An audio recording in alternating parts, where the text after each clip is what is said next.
Thank you, Kate, and good afternoon to you all. I hope you'll forgive me because our guest speaker today is quite an eminent writer in her way, despite her denials. And to make sure that you really understand the depth of the breadth of her work, forgive me just a short minute just to run through her biography. Now, we're here primarily to talk about her books, but she's done a lot of other things besides. So her novel, The Righteous Spy, won the Little Brown UEA Crime Writing Award of 2017 and was published in 2018 by Verve the No Exit Press. A sequel, Honor Among Spies, was published in April of this year. Previously, she script edited Robin of Sherwood, a winner of a BBC Audio Drama Award in 2016 and a New York Festival Award in 2017. She also script edited Magna Carta, an audio drama for Spiteful Puppet, and adapted Hood into a screenplay. In 2017, she completed with distinction an MA in crime fiction at the University of East Anglia. And in 2016, she was an external advisor on the BA screenwriting at Chichester University. I'm getting nervous here because she's about to look at one of my books after this show. I'm going to get embarrassed. Anyway, just to finish off, previously Merle script edited Blast Films' The Queen for Channel 4 and Sky TV's adaptation of Terry Pratchett's third novel in the series Going Postal. Before that, she assessed sitcom, drama series and full-length features for BBC Comedy Commissioning for 6 years. During that time, she script edited a BAFTA winner, A Very British Sex Scandal for Blast, about the Wolfenden Report and the decriminalisation of homosexuality. Also, Blackbeard, a major factual drama for Dangerous Films transmitted on BBC One. She won another 2-hour factual drama about William the Marshal, a medieval knight for ProSieben, and a further factual drama for the Smithsonian Channel. I'm going to lie down after all this. I'm getting more frightened as I go on. In addition, she lectured at the University of Surrey, London Film Academy, and trained film department executives for the Film Council. She has previously commissioned writing for original sitcoms for Carlton, Yorkshire, Channel 4 and Granada, as well as being a writer-producer on BAFTA-nominated screen movies such as Running Time. Now, we're here today to talk about two of her books in particular, because although she has done so much screenwriting, we're here to talk about her two books, Honor Amongst Spies, which is the most recent one, which I've just finished thumbing through, and also The Righteous Spy, where it first began for Merle as a novelist. So, I hope you'll join me in welcoming Merle all the way to Killinghall.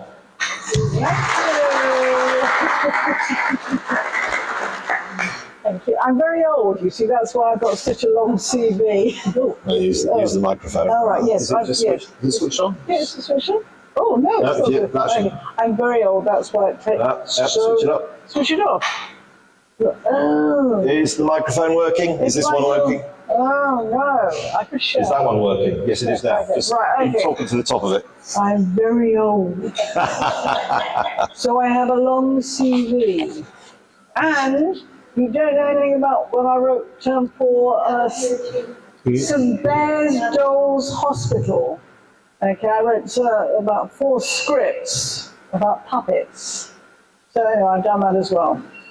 Fantastic. Okay, well look, what we want to do in the short time we've got together this afternoon is to explore some of this expertise. And there's quite a lot to talk about, especially for anybody here who's interested in crime, as we all are. So Mel, first of all, you've developed this enviable track record as a screenwriter, but you appear to have started authoring fiction relatively late in your career. Why was that? I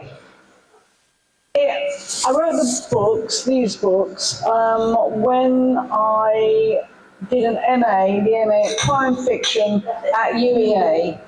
And it was very interesting for me because although I've done quite a bit of teaching and I've done quite a bit of teaching as a screenwriting tutor, it was very interesting for me to go back into education, to sit on the other side of the desk. So although I do know a lot about screenwriting, I didn't know about writing novels. So it was a very useful course for me to do. So that's why I ended up writing these 2 books. Do you find the discipline of writing a book tougher than writing a screenplay? And if so, why? It's much longer. When you write a sitcom script is 30 pages, and it's about 5,000 words. By comparison, a novel, the latest novel, is 104,000 words. So that's a lot of words. And I mean, going back to my writing about puppets, they were 10 pages. So they were 10 minutes, very quick, very easy, half a day. So the latest book took me a year and a half.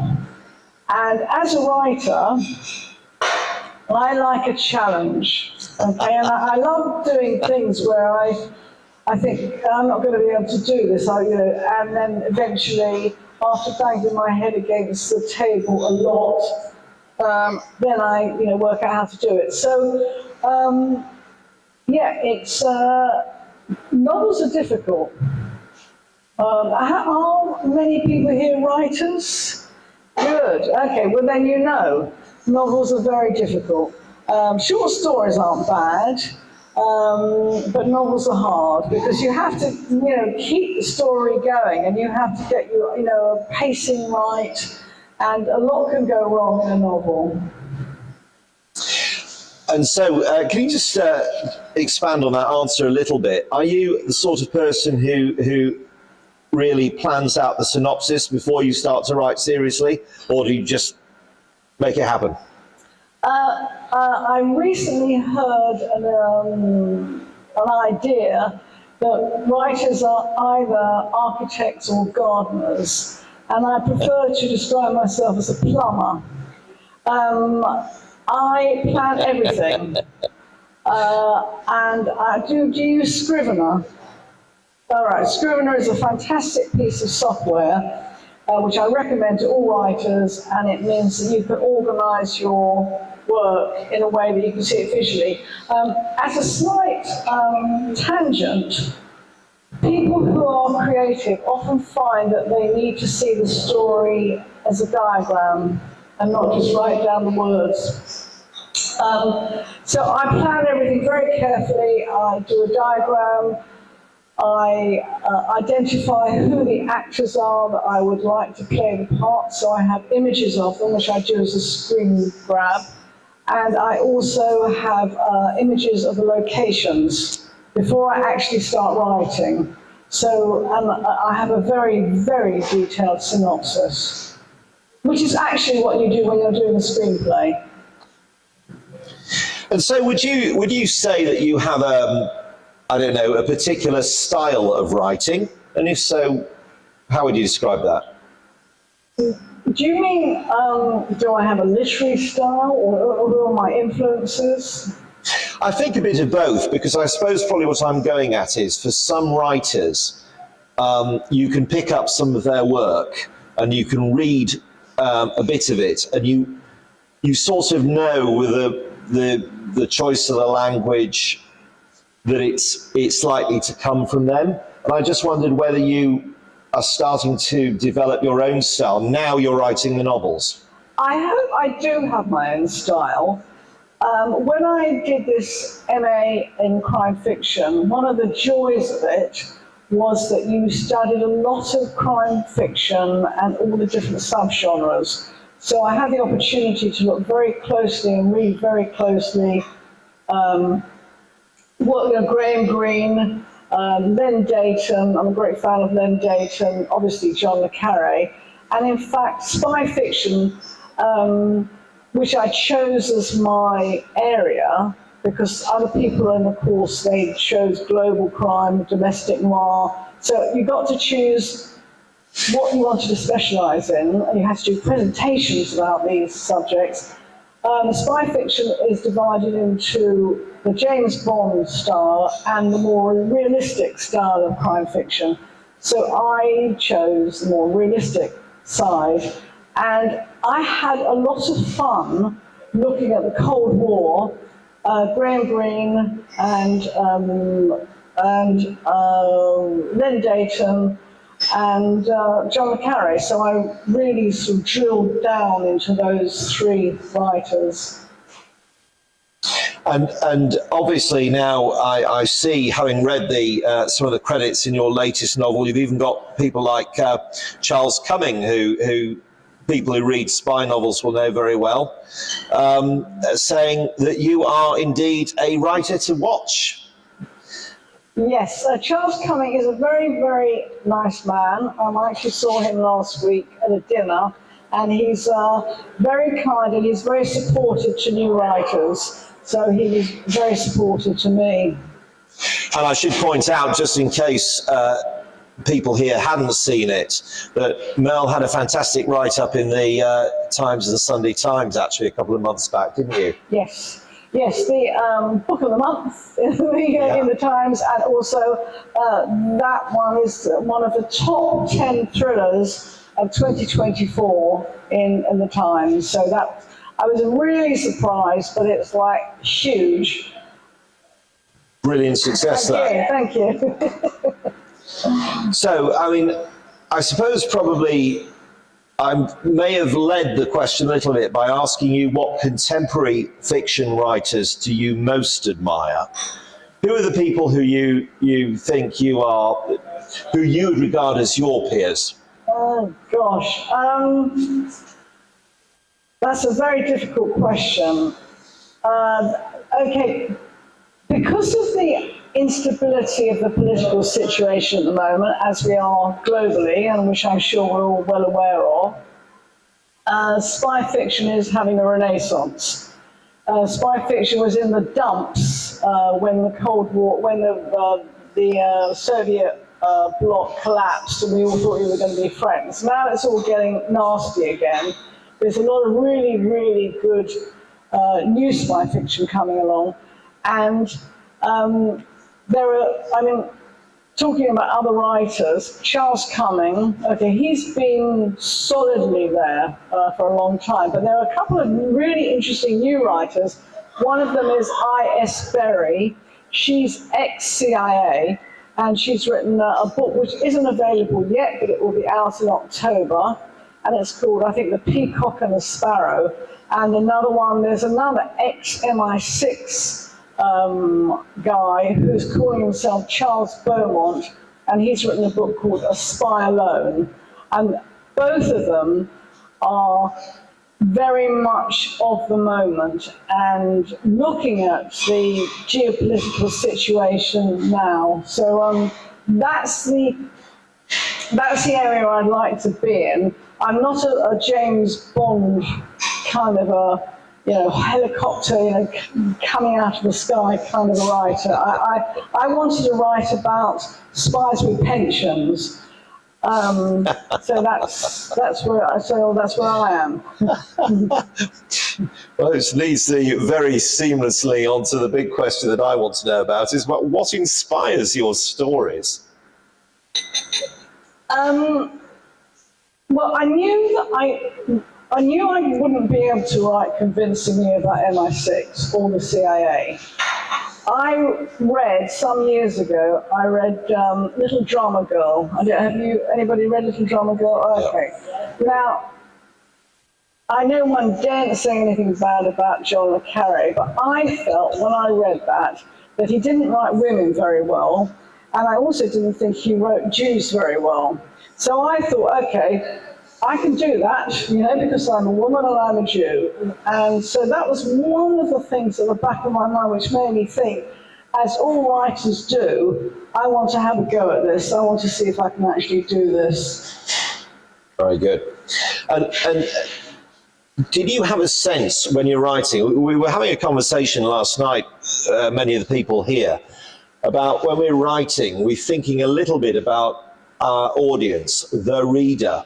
Do you have a sense of the sort of person who you think your work would appeal to?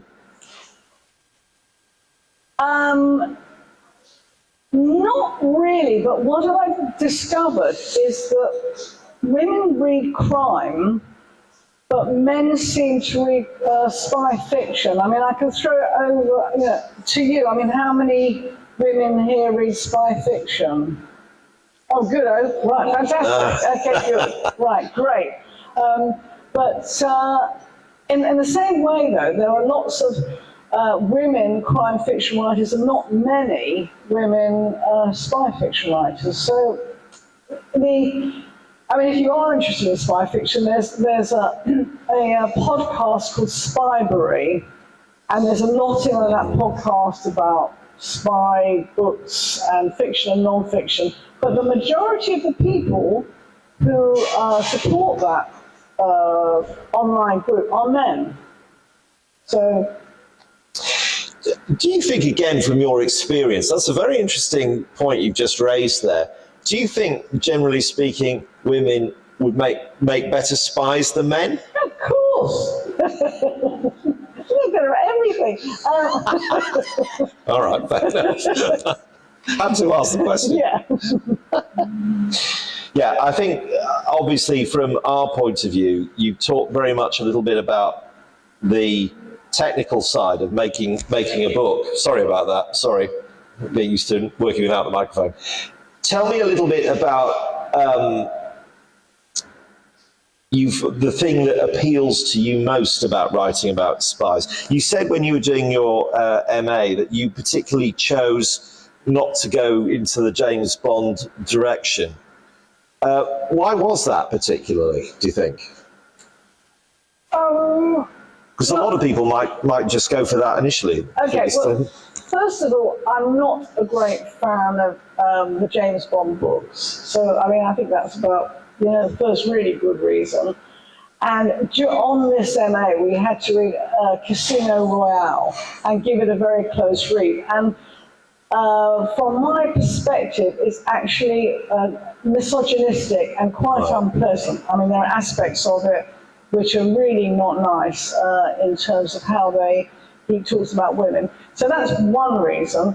And when I was about to start this 2-year course, I was in a shop and I saw a Graham Greene book, which was The Human Factor. And I don't know if you've read The Human Factor, but that's a good Graham Greene book. And I saw Graham Greene, he actually wrote about wanting to write about spies with pensions. And I just thought, and I suppose that was the first time it occurred to me that these people are civil servants. Which they are, and they have pensions and they have jobs and they have families and I wanted to write about real people doing a job that probably at times is quite boring, but it is an important job. I've got to ask this question, seeing as we've got you here. Are you a spy? Have you been a spy? Because the way you write, especially in this book, which I've read 1.5 times, I got through it and picked bits out of it, there's an awful lot of detail about spycraft in here. And I think you need to know a bit about that in order to write about it. Would you agree? Perhaps, but I have to say some of this stuff I actually made up. All right. And yes, and some of it I did made up, and it's not true. And for example, that stuff about vinyl tradecraft, that's not a real thing. Okay, but it's a cool idea. It's a really cool idea, yes. Exactly. So the quick answer is no, but I do have sources who are ex-spies. And you know, and I do have an ex-CIA source, I have an ex-Mossad source, and I have an ex-MI6 source. Yeah, and I also have an engineer who was incredibly helpful with all that, you know, stuff, and also a cyber, you know, crypto cyber person, because I mean, I don't understand that. So I have people I talk to. I also have an arms guy who really helped me with the drone stuff, and I saw him last week, and he's very excited because, you know, he likes the book, and he actually said it's the sort of book that he would distribute to his staff. I can't imagine why. And he was telling me he knows somebody who's a specialist in disinformation, so I was thinking, that's my kind of guy, you know. Yeah. So I do find people and talk to them, and I interview them. I mean, I interviewed somebody 2 days ago, and it was really helpful. But the best bit about it was the things that I'm guessing I was actually right. So that was immensely satisfying. Do you think, looking at the wider world of crime fiction, a lot of crime writers are very much absorbed in procedural issues and how the police will normally go around, how detectives will normally go around this. Is there a same sort of procedural background to the way spies go about doing their job, or is it just whatever takes their fancy? Okay, I was asked by the editor to put more of that stuff in. The simple answer is I don't know. But the perception seems to be that that's what people expect from a spy novel. Right. And I was actually wanting to talk a little bit about your lead character in the book, who interests me a lot, actually. This is, for those who don't know the work, a chap called Eli Amiram. Ellie, beg your pardon. Amiram. Sorry, I was reading my own notes there. Yeah, Ellie Amiram. And of course, what I'm actually quite interested to know is there quite a lot of you in the character? Yes, and I'm sure you writers feel exactly the same. The characters are all different aspects of your personality, so there is no getting away from that. But then there are things which are quite different about Ellie, and Ellie, I suppose I saw him very clearly, and I saw him as somebody he's an outsider, which again is a bit of a writery thing, because sometimes, as writers, we're sort of outsiders because we're observing. So yes, there is a bit of Ellie in me, and there's obviously, a bit of Petra in me as well. Can you explain a little bit about when a spy is going around meeting their task, and they obviously have to achieve an outcome? Do you think that there is, if you like, a sort of a moral dimension to this? Because I think what I read into this, your lead character, Ellie, seems to have quite a strong moral compass, knows what needs to happen, but maybe there are aspects of it which, is a bit uncomfortable with and has to find a way through. That's a big part of the book, and it's a big part of both books. The Righteous Spy opens with a woman who is a suicide bomber. And I wrote, and she's going to kill people and do a terrible thing, but she believes she's doing it for the right reasons. And I believe that, you won't find what we would consider to be a bad person saying, I'm doing a bad thing. They will find a reason why they, think what they're doing is a moral decision. So I was very interested in the moral ambiguity of spies, because, what they're doing on a day-to-day basis is pretty appalling. But so how do they navigate their way through it? And in terms of both books, Ellie is going on a journey because the stuff that he's doing is actually compromising him morally. as it would. So, and it hurts. You know, it's going to hurt him. Even more in the next book. So he's very much a character who's alive and is... to me. Yes. To me, and he will feature again in your future work. Yeah, he's in the next book, So it's a trilogy. And again, the thing that I always ask writers who have a series, I actually admire them hugely, because I always think when you write a book and you've had a lead character, you've explained what is relevant in that lead character to the story. It's almost like when you come back to that character, you've got to find more things to say about it. Do you think that's the case? It must be quite challenging developing a character over a series of books, isn't it? Well, the character is... There's a character arc. So you want the character to be changed by the things which are happening to the character, and that's kind of a classic thing in narrative, and I think it's called the golden rule of change. So the character's set, but the character is changing. So no, I mean, and you might add a bit more backstory.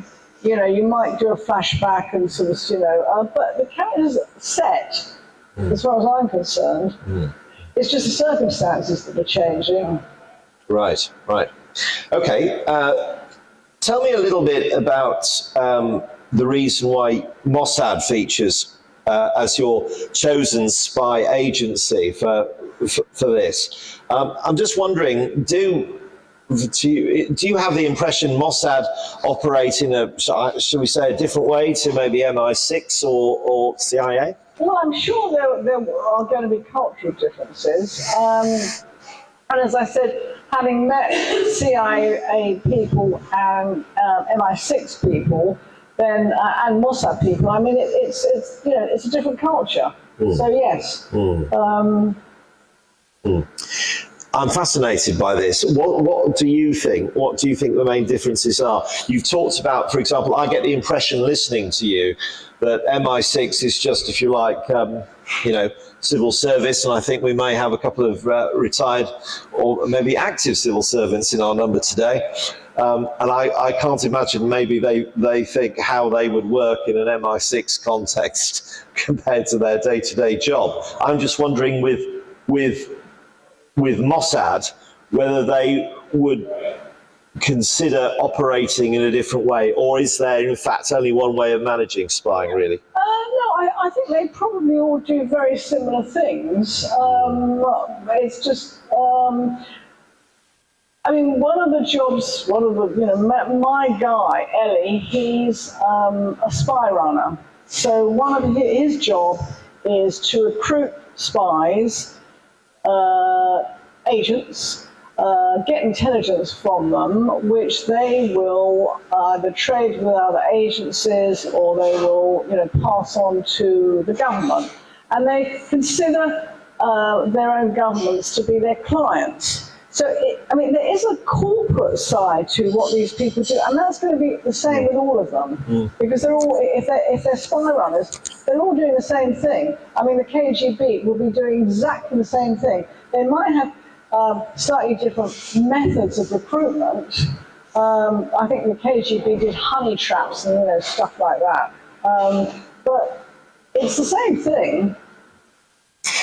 The reason why I asked the question is something from my own personal experience. I spent a certain amount of time working in Eastern Europe, and I was quite impressed by spending some time in Estonia when it became independent. And one of the great things they have in Estonia is, or they did have, was a KGB museum, which is the top floor of a hotel in the center of the city. And what made me smile a little bit is the Estonians have preserved it exactly as it was. And we always think of spying as being a high-tech thing, and it was remarkably low-tech and clunky. And you couldn't believe that the KGB, an organization like that, would actually rely on the systems that they did to find out what was going on. So that's the reason why I asked the question, you know. Okay, there is a book by somebody called Helen Womack, and she is she's a journalist who wrote for The Independent. And just after the Soviet collapse, she went round and she talked to lots and lots of, quite a lot of Soviet agents. And these are true accounts, from these people who have seen their regime collapse. And it's absolutely fascinating because it's what you're saying. The sheer incompetence and the amateurism, we like to think of it, spies being incredibly slick and organised, but if you read that, you just think, it's breathtaking. So I think what you're saying is correct in the sense what I'm saying. I mean, they make mistakes, and they do make mistakes, like we all do. Yes, indeed. One of the things I wanted to talk to you a little bit about is, and I think this is something that the members of the audience here might recall, I think many people here have their own Netflix favourites. One not so long ago was a series called Fauda, which some of you may have seen. This was produced and starred a chap called Leo Raz, who probably isn't a name that will be familiar to most, but he has a very familiar looking face. And of course it won plaudits because this was, if you like, an Israeli series produced, and it was actually dramatizing the traumas of the Middle Eastern societies, both caused by local and regional conflicts. It was quite a difficult watch in places, but also quite compelling. And I suppose what I'm interested in doing is wondering whether Eli Amiram series could be actually have the potential to go for the big screen or even the small screen. Well, this is a very funny question because I saw that series before I started writing the first book, and Leo Raz is the actor I was thinking of when I wrote Eli Amiram, even down to the fact that he has like a scar there, which I wrote into the first book. And in fact, my book to TV agent has sent the books to Leo Raz's production company. So it would be wonderful if he was interested in doing it. So yes, if you haven't seen it, it's a really, really amazing series, and again it has the same thing, that all the characters are human and with great humanity, and what I try to do as well is there are no bad people. There are people doing bad things, but there are not actually bad people. So yes. I agree with you. I must admit, actually, I watched it first by accident, actually started watching it and then got into it. And once you got into it, you stayed with it, didn't you, till the end?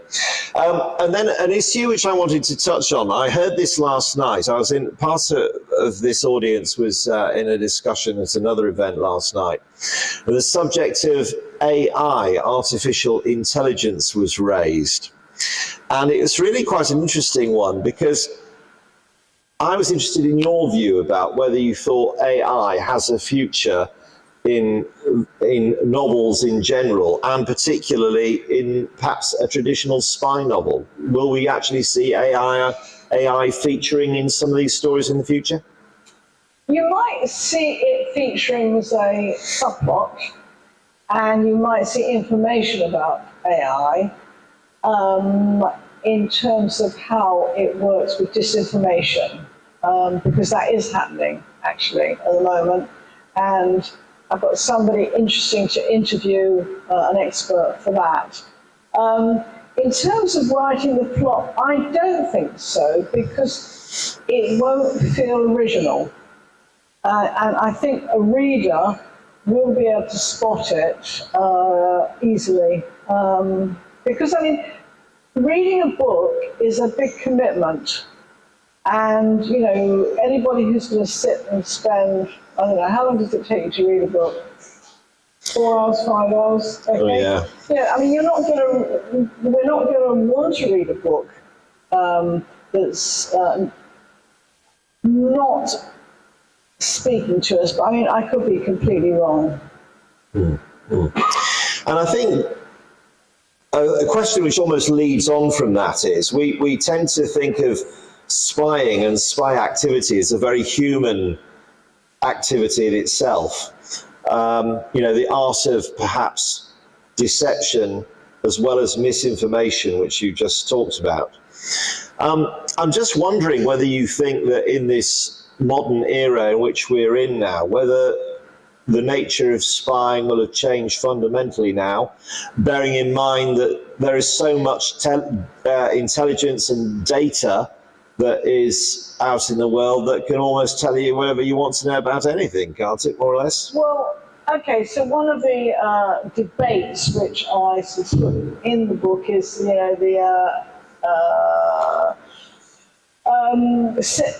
electronic intelligence versus human intelligence. But, I mean, within all spy organizations, you will have people gathering intelligence, and you will also have people analyzing it. And it's a bit like coach and horses. You can't have one without the other. And if people aren't analysing the intelligence effectively, then it's all a bit of a waste of time. I mean, just going back in time, I don't know how many of you are interested in Kim Philby and anybody, okay? So Kim Philby was supplying the KGB with the most amazing intelligence.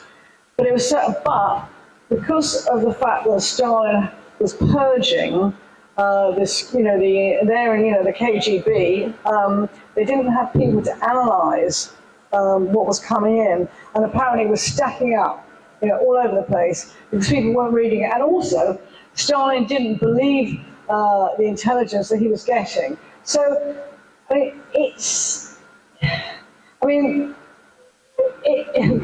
intelligence is a murky world with people trying to do the best with what they've got.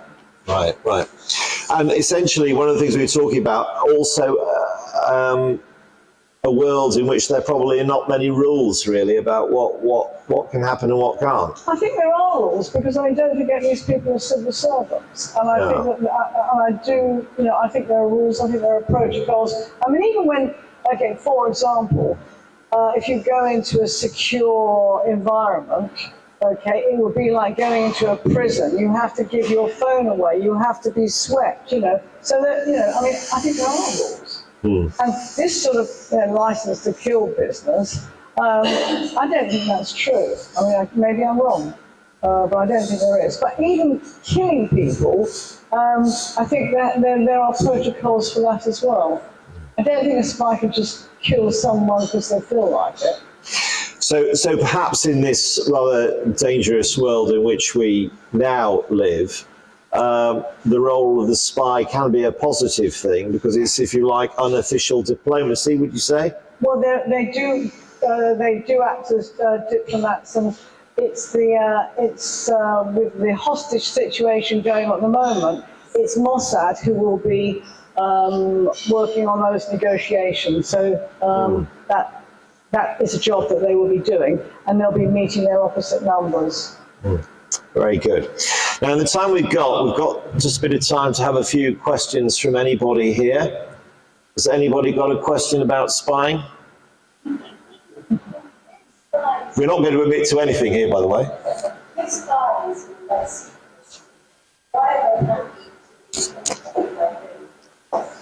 Can you just repeat that? Can you repeat? Yeah.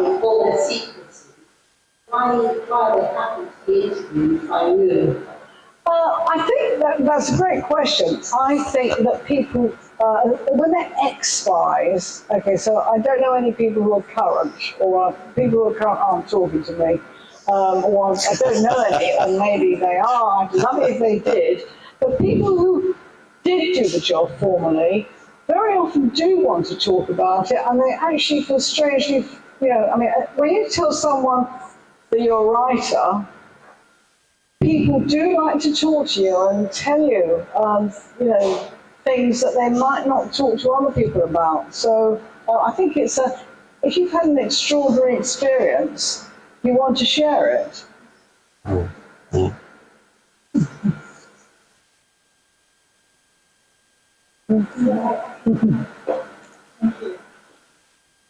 I love the idea of spies being civil servants with pensions. I thought that's lovely. And I can just imagine the manuals they have to follow. But as we know, all professions these days are absolutely cluttered with paperwork and forwarding. Have you come across that in your spy or the contact with that?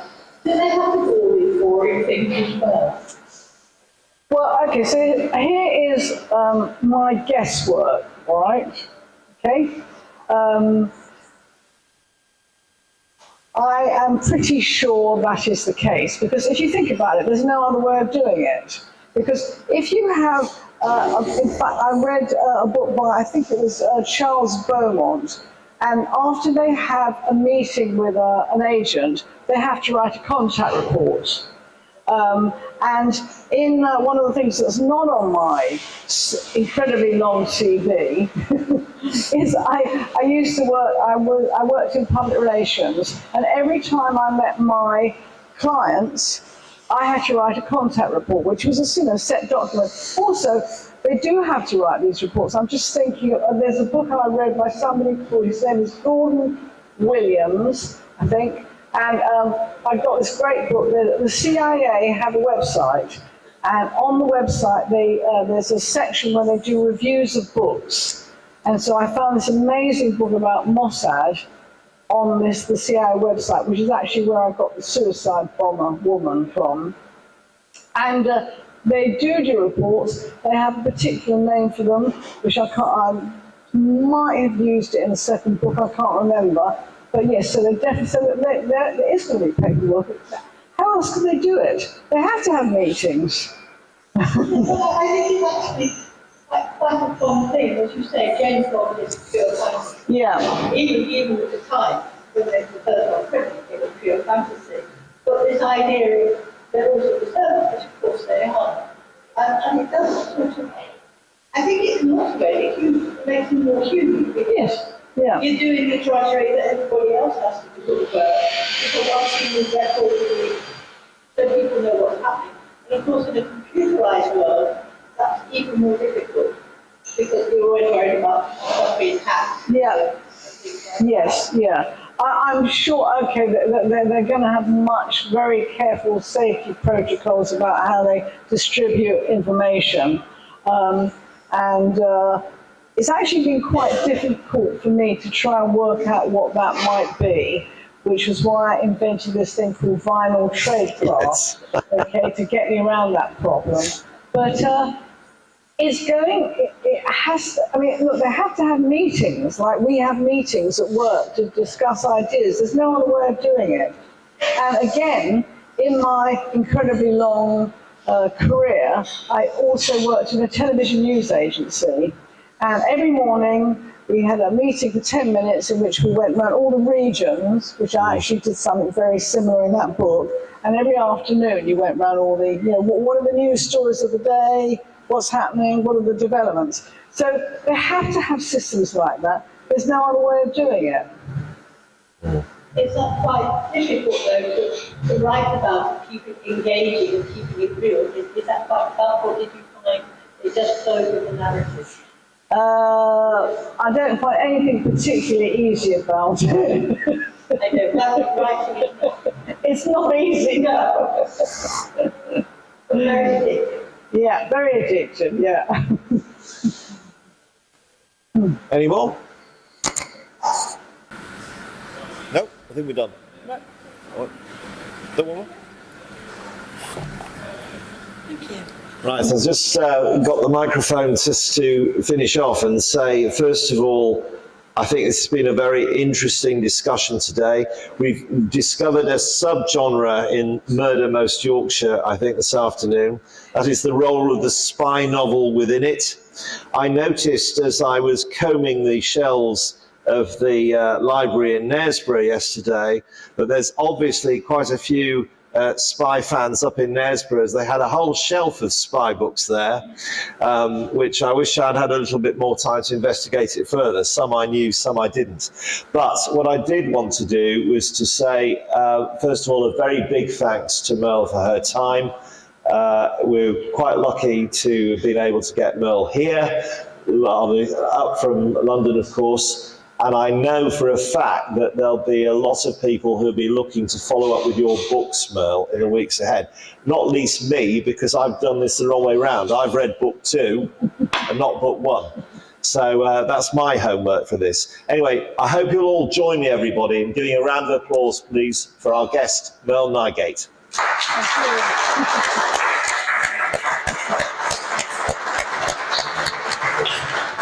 Thank you all.